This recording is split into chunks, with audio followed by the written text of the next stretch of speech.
Welcome to a very formal and informal chat with Black Box and the one and only Cathy Rich. I'm Damon Ranger. On my right is Greg Potter, and our guest is the one and only Cathy Rich, the daughter of legendary Buddy Rich. Yes, true. Legendary jazz drummer. Correct. Drummer extraordinaire. World's greatest drummer. World's greatest everything, yes. Let's just get right into it. Okay.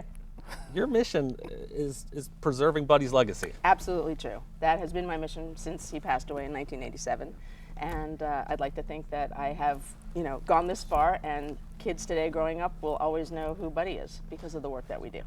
So what type of steps, what type of actions are you doing? Well, we try to release at least a DVD or a new CD, something that the public has not seen or heard before, at least every year, every other year. We try to do a Buddy Rich Memorial Concert every couple of years. As a matter of fact, we're doing one in Chicago this year, so that's kind of why we're all here. Exactly. Kind of exciting. First time in the Midwest to do a show, so it's great. This is like beyond crazy. Now she's had concerts. How many would there have there We've been doing them since 1989. Okay, since '89. They've been in either New York, LA. There was one in Boston. Mm-hmm. So it's always East Coast. There's never been one here in the Midwest. Right. And Buddy played Chicago. Yeah, he She loved Chicago. This was like his She loved favorite Chicago, city. Buddy. Loved it here. Right. Also going through, like Buddy's legacy. Let's just talk a little bit about him briefly.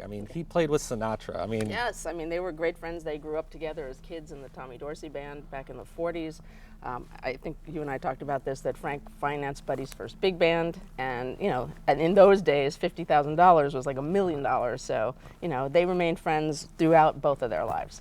And Frank was also your neighbor. He was our neighbor, yes, in Palm Springs, which was interesting. So you growing up literally back to back. Growing up as a kid, you just had the Rat Pack in your backyard. Pretty much, yeah, because growing up, I grew up in Vegas, I grew up in Palm Springs, so that was like the hub of all of that stuff. So my dad was on tour with Sammy Davis Jr., he was on tour with Frank. It was a pretty interesting existence. Sort of story, any sort of memory that you just want to... There's so many. But is there one that Oh sticks my out God. in your head?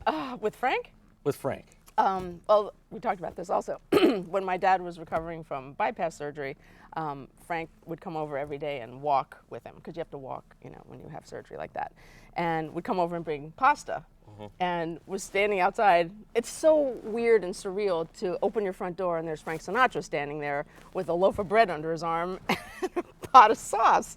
So, he walks in the kitchen, and I just remember sitting and on the counter, and he's cooking at the stove, making the pasta, and I just said, remember this moment, because this is the most surreal moment of your life. Just watching him standing in your kitchen cooking. We're going to wrap it up, and we're going to go check out this drum set. Awesome. Awesome. Okay, I'll Cool. be right here. Let's go. Let's go. Oh, we're doing go. it now? All right.